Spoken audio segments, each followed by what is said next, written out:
Hello दोस्तों, कैसे हैं आप सभी लोग। दोस्तों आज हम बात करेंगे पेपर 6 पर। और पेपर 6 में जैसे कि हम स्पीच एंड लैंग्वेज पर बात कर रहे हैं दोस्तों, तो आज का जो हमारा टॉपिक रहेगा पेपर 6 में types of speech and language disorder, यानी कि वाक और भाषा के विकारों के प्रकार।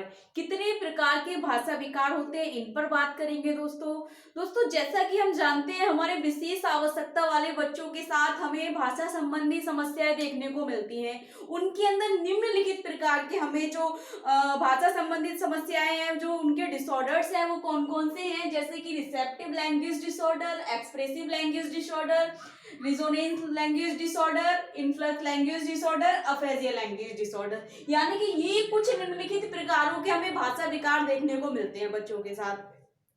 दोस्तों अगर एग्जाम में पूछेगा, तो अगर इस टाइप से आपको पूछता है या बोल देगा टाइप्स ऑफ लैंग्वेज डिसऑर्डर, तब भी आपको यही देने हैं। Types of speech and language disorder, तब भी आपको यही 5 बताने हैं। ठीक है दोस्तों, तो देखते हैं क्या है लैंग्वेज डिसऑर्डर। दोस्तों सबसे पहले दे रखा है रिसेप्टिव लैंग्वेज डिसऑर्डर, यानी कि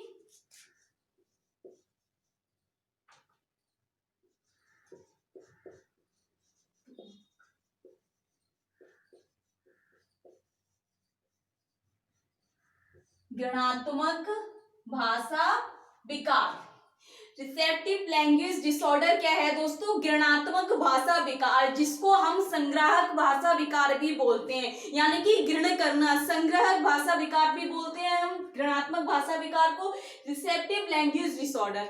जैसे कि दोस्तों यानी कि विशेष आवश्यकता वाले जो बच्चे हैं, उनके अंदर क्या है दोस्तों, किसी बात को, यानी कि किसी के निर्देशन को कोई निर्देश दे रहा है उनको, या कोई बात समझा रहा है या अनुकरण करने के लिए।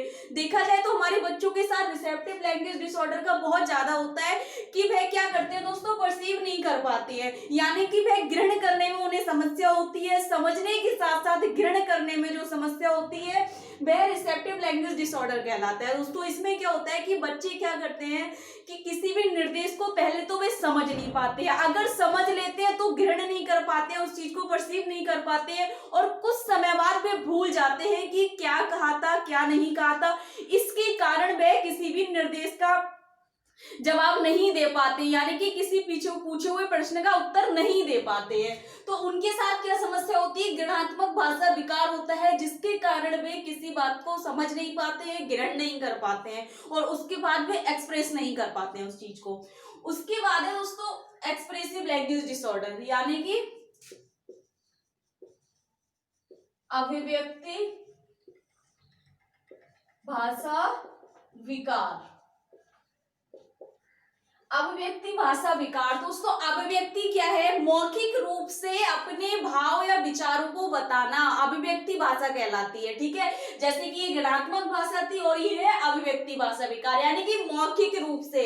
जरूरी नहीं है मौखिक रूप से अभिव्यक्ति हम चाहे साइन लैंग्वेज वगैरह द्वारा दे रहे हैं या लिखकर हम किसी को दे रहे हैं, तो अपने भावना और विचारों को व्यक्त करना ही अभिव्यक्ति भाषा कहलाती है, यानी कि एक्सप्रेसिव लैंग्वेज कहलाती है। जिसमें क्या होता है कि बच्चों को क्या परेशानी होती है इस डिसऑर्डर्स में दोस्तों, कि बच्चे अपनी बातों और अपनी भावनाओं को समझा नहीं पाते, किसी दूसरे तक पहुंचा नहीं पाते, अपनी बात को व्यक्त करने में समस्या होती है, वह एक्सप्रेसिव लैंग्वेज डिसऑर्डर कहलाता है दोस्तों।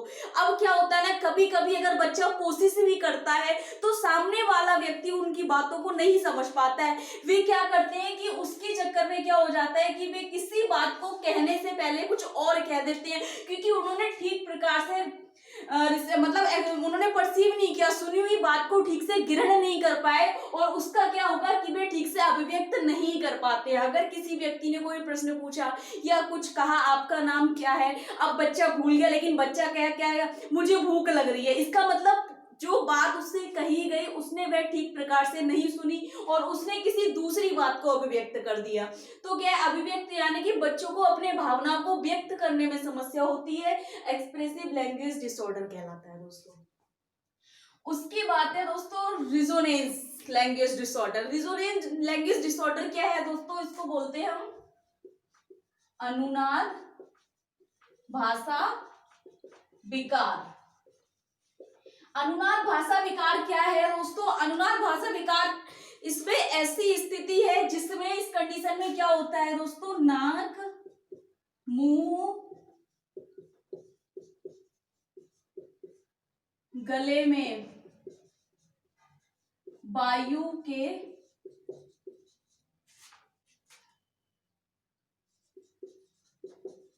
रुकावट के कारण, यानी कि रेजोनेंस लैंग्वेज डिसऑर्डर में क्या होता है कि बच्चा जब किसी बात को एक्सप्रेस करना चाह रहा है, उसमें क्या होगा, जब बच्चा अंदर से किसी साउंड को निकाल रहा है, साउंड कर रहा है, तो नाक मुंह गले में उसकी वायु क्या है, ध्वनि क्या है, रुक जाती है। उस रुकावट के कारण क्या होता है, उसको ये मतलब ये समस्या होती है अनुनाद भाषा विकार, यानी कि उसको क्या है, अनुनाद जैसा विकार हो जाता है। और क्यों होता है, वह नाक मुंह गले में वायु या ध्वनि के रुकावट के कारण होता है। और वायु गले या मुंह नाक में क्यों रुकती है दोस्तों, इसके कारण है कटा हुआ तालु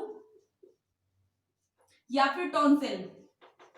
अब हम बात करें टॉन्सिल तो ठीक हो जाते हैं, इसका मतलब ठीक हो जा रहा है, लेकिन वे अलग होती है जो किसी समस्या के कारण होते हैं टॉन्सिल। जैसे हम बात करें सर्दियों में हो जाते हैं, कभी खट्टा मीठा खाने से बच्चों के साथ हो जाता है बच्चों में, लेकिन जो जन्म से लेकर मृत्यु तक रहते हैं टॉन्सिल, उनको अगर उनके कारण कुछ हो रहा है उस कंडीशन में, तब अनुनाद भाषा विकार होगा, यानी कि रेजोनेंस लैंग्वेज डिसऑर्डर। ठीक है दोस्तों, या फिर जिन बच्चों का तालु कटा होता है बचपन से, जन्म से ही, उनके साथ भी क्या आता है, अनुनाद भाषा विकार जैसा डिसऑर्डर हमेशा रहता है और ये जीवन पर्यंत रहता है।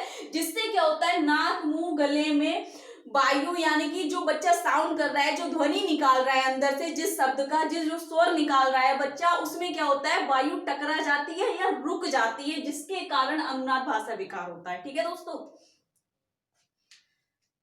फिर उसके बाद है इनफ्लेक्स लैंग्वेज डिसऑर्डर, यानी कि प्रभाव भाषा विकार। प्रभाव भाषा विकार क्या है दोस्तों, ये समस्या तो अगर हम बात करें इस डिसऑर्डर की, तो जो बच्चा हम कहें 2 से या 3 साल तक जो बच्चा, या हम बोल सकते हैं 4 साल तक जो बच्चा होता है, क्या है, हर बच्चे के साथ ये हमें समस्या देखने को मिलती है। इसका मतलब ये डिसऑर्डर नहीं है। अगर हम कहें कि ये समस्या बचपन काल से किशोर अवस्था तक रहती है, तब ये एक डिसऑर्डर के रूप में माना जाएगा, यानी कि इनफ्लक्स लैंग्वेज डिसऑर्डर, यानी कि प्रवाह भाषा विकार। प्रवाह का मतलब है दोस्तों यहाँ पर हकलाना, हकलाना या फिर दोहराना। देखो दोस्तों, हम बेसिक देखते हैं कि हमारे जो बच्चे 2.5 साल से या 3 या 4 साल के होते हैं, वो क्या करते हैं, किसी बात को सुनकर या तो दोहराते रहते हैं, ठीक है, पानी दे दो पानी दे दो, या खाना चाहिए, या हकलाते पापा ऐसे करके किसी एक शब्द का या अक्षर का 2 बार दोहराना हकलाना हो गया। तो या फिर क्या करते हैं कि कभी बहुत जल्दी बोलने की कोशिश करते हैं, अपनी बात को एक्सप्रेस करने की कोशिश करते हैं, तो क्या होता है, फ्लुएंसी के साथ जब कोई बोलते हैं तब उनके मुंह से हकलाना निकल जाता है या बार दोहराते रहते हैं किसी शब्द को। ठीक है, तो ये समस्या बचपन में तो हमें प्रत्येक बच्चे में देखने को मिलती है, लेकिन अगर हम बात करें ये समस्या, अगर हम कह रहे हैं 14 वर्ष या 18 वर्ष में है बच्चे के साथ, तब ये क्या है, इनफ्लक्स लैंग्वेज डिसऑर्डर है। ठीक है दोस्तों, जिसमें क्या होता है दोस्तों कि व्यक्ति अपनी बातों को बहुत ज्यादा लयबद्धता के साथ, यानी कि बहुत ज्यादा फ्लुएंसी के साथ वह कहना चाहता है। तब क्या होता है उसके साथ कि वह बहुत ज्यादा शब्दों की पुनरावृत्ति करता है, अक्षरों की पुनरावृत्ति करता है, जिसके कारण क्या है, प्रभाव भाषा विकार उसको हो जाता है। ठीक है, और ये समस्या अगर 3 या 4 साल तक है तो ये विकार के रूप में नहीं है दोस्तों। ठीक है, उसके दोहराने या हकलाने के रूप में। अगर ये समस्या 14 या 18 वर्ष तक हमें देखने को मिलती है, या 8 वर्ष तक की अगर देखने को मिलती है, 4 वर्ष में खत्म नहीं होती है, तो वह क्या है, इनफ्लक्स लैंग्वेज डिसऑर्डर है दोस्तों। ठीक है, उसके बाद है अफेजिया लैंग्वेज डिसऑर्डर। दोस्तों अफेजिया, जैसे कि हम एक मेडिकल, ये एक प्रॉब्लम है, जैसे कि हम सभी जानते हैं अफेजिया क्या है, एक मस्तिष्कीय विकार है, यानी कि ये मस्तिष्क के कारण, यानी कि ब्रेन में डिसफंक्शनिंग के कारण जो होता है। ठीक है, क्यों होगा उसमें, मस्तिष्क में चोट लग जाना,